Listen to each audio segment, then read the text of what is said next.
1,000ไหมจำไม่ได้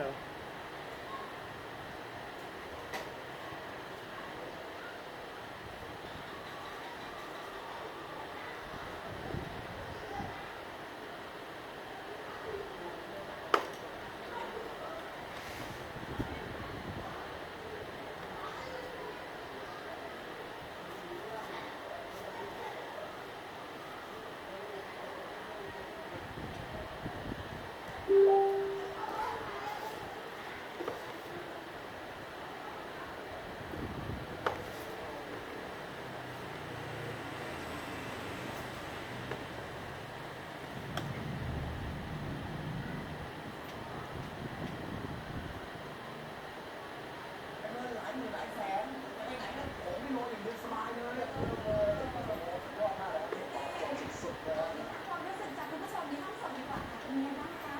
น่าทึ่งครับดีมากเลยครับฝั่งนี้นะคะเห็นแล้วน่าใช้จริงลูกเหรียญเอาดูว่ามีข่าวดีขึ้นดังกล่าวซึ่งผู้เกี่ยวข้องความเป็นสิทธิ์27 พฤศจิกายนเวลา 7 โมงเช้า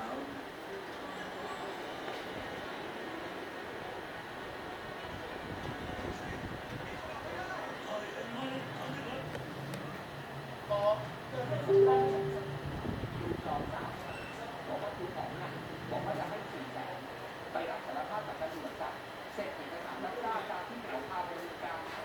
แล้วก็บอกว่ามีญาติที่เขาร่วมเดินทางไปด้วยแต่สุดท้ายนายบริษัทบอกว่ายังไม่ได้ทำเลยแม้แต่รายเดียว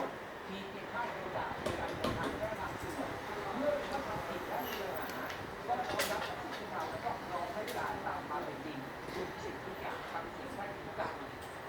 ที่เคยให้การสิทธิชนอะไรทั้งหมดทั้งตัวก็คือเป็นเรื่องในทั้งสิ้นที่ทำไปเพราะอยากได้เงินนะครับที่พูดได้เราไปได้เงินที่แรกทางหลังหนังสือรับเงินในเสร็จก็คือได้200,000ได้100,000